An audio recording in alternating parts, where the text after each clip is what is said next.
Hai, Sobat Hamosen, semua.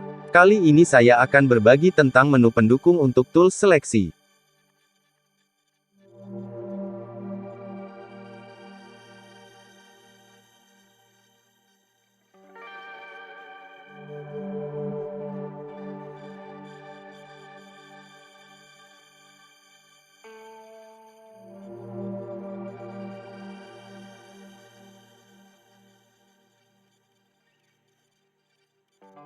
Pertama, Sobat seleksi dulu. Kemudian pilih menu pendukung seleksi.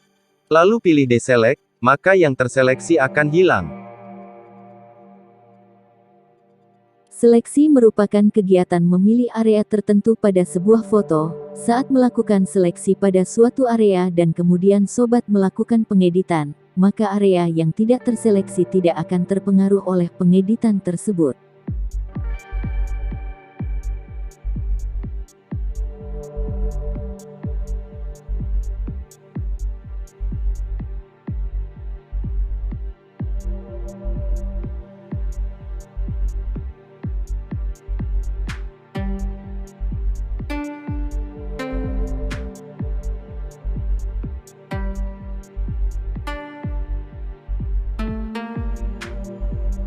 Oke, begitu saja untuk kali ini. Sampai jumpa di video selanjutnya. Bye.